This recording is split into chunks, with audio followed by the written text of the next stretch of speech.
Welcome to my YouTube channel. Group D का exam हो गया दोस्तों। 30 अगस्त का एग्ज़ाम हो गया।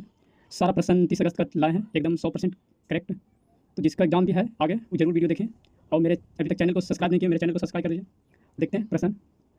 हाल ही में तमिलनाडु के नए मुख्यमंत्री की पद की शपथ किसने ली है?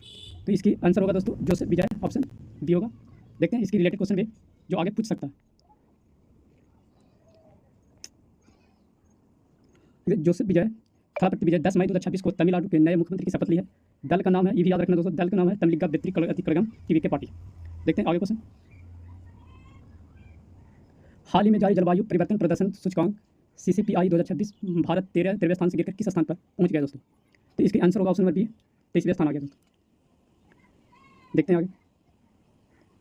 नवीनतम जलवायु परिवर्तन सूचकांक 2026 भारत 13वें स्थान से 23वें स्थान पर आ गया है। यह सूचकांक जर्मन लॉ न्यूक्लाइव इंस्टीट्यूट और क्लाइमेट एक्शन नेटवर्क द्वारा संयुक्त रूप से जारी किया गया है। इससे पिछले वर्ष CCPI 2025 में भारत 10वें स्थान था। ये भी फैक्ट याद रखना दोस्तों।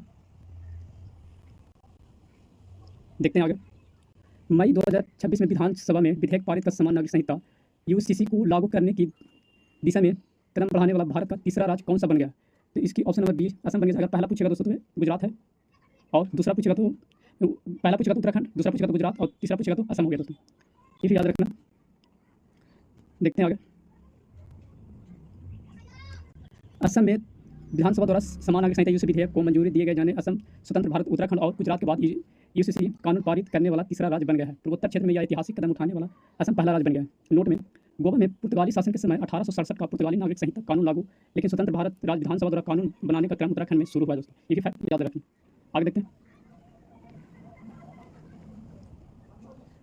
गृह मंत्रालय द्वारा जारी आधिकारिक सूची के अनुसार सार्वजनिक मामलों के क्षेत्र में 2026 में पद विभूषण किसे सम्मानित किया गया दोस्तों? तो ये option B KT Thomas, option C KT Thomas हो जाएगा दोस्तों। Right answer option number C. देखते हैं इसके रिलेटेड क्वेश्चन पूछ सकता है दोस्तों। इससे रिलेटेड क्वेश्चन।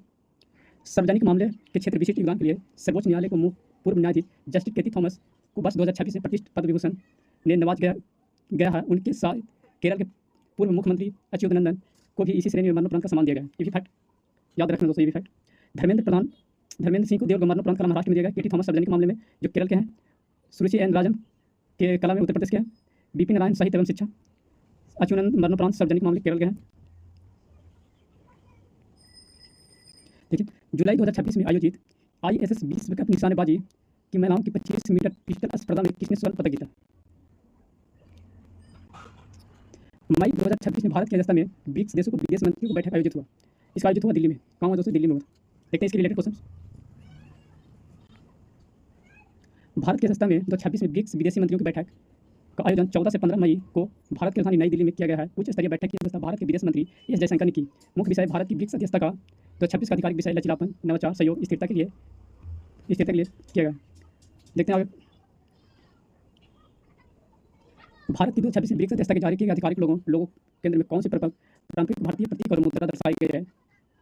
आंसर कमल का फूल और नमस्ते की मुद्रा दर्शाया गया दोस्तों। देखते हैं आगे। हाल ही में DRDO ने भारतीय वायुसेना द्वारा किस अत्याधुनिक स्वदेशी मिसाइल प्रणाली का सफल परीक्षण किया गया है जो हवाई रक्षा और सटीकता को मजबूत करता है? तो इसकी ऑप्शन नंबर बी हो जाएगा रुद्रम 2। देखते हैं आगे। रक्षा अनुसंधान एवं विकास संगठन DRDO और भारतीय वायुसेना IAF ने हाल ही रुद्रम 2 मिसाइल का सफल उड़ान परीक्षण के लिए, क्योंकि रुद्रम 2 मुख्य रूप से एक हवा से सतह पर मार करने वाली एंटी रेडियन मिसाइल की, जिसे सुखोई 30 किलोमीटर जैसे लड़ाकू विमानों से दागा जाता है। वहीं दूसरी ओर DRDO ने हाल ही में भारतीय वायुसेना के लिए भारत की अपनी अत्याधुनिक लंबी दूरी की सतह से हवा में मार करने वाली मिसाइल LRSM प्रणाली कुशा का भी पहला सफल परीक्षण पूरा किया। ये भी फैक्ट याद रखना। 7 मई 2026 को नए श्रम संहिताओं को 40 वर्षों से अधिक वायु के श्रमिकों के लिए देशवासियों मुफ्त वार्षिक स्वास्थ्य जांच पहल का शुभारंभ किस मंत्रालय द्वारा किया गया दोस्तों? तो इसकी आंसर ऑप्शन नंबर बी होगा श्रम एवं रोजगार मंत्रालय।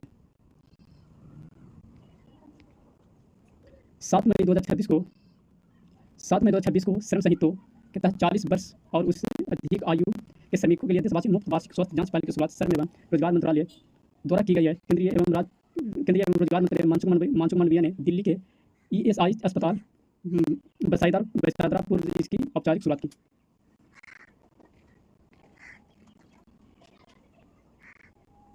मई 2026 में भारतीय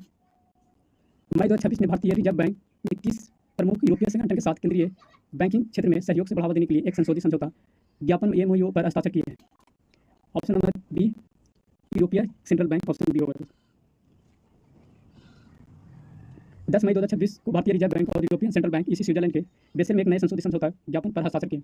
यह समझौता केंद्रीय बैंकिंग के क्षेत्र में दोनों प्रमुख वित्तीय साधनों के बीच सूचनाओं का आदान प्रदान, नीतिगत संवाद और तकनीकी सहयोग से गहरा करने के लिए उद्देश्य किया गया। ये भी फैक्ट याद रखना दोस्तों।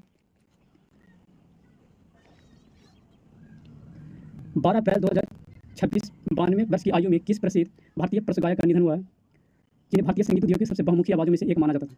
इसके ऑप्शन नंबर बी होगा आशा भोसले। आशा भोसले जो 12 अप्रैल 2026 को 92 वर्ष की आयु में मुंबई के ब्रिच कैंडी अस्पताल में निधन हो गया दोस्तों। ये भी ध्यान आगे देखते हैं। आगे पुरुष टी20 विश्व कप 2026 कौन सा देश अंतर्राष्ट्रीय क्रिकेट इतिहास में किसी एक टूर्नामेंट या सीरीज 100 से अधिक छक्के लगाने वाली टीम बन गई है? Option C Bharat. 2026 में संपन्न हुई आईसीसी टी20 विश्व कप 2026 में भारतीय क्रिकेट टीम बल्लेबाज ने प्रमुख रूप से अपनाते हुए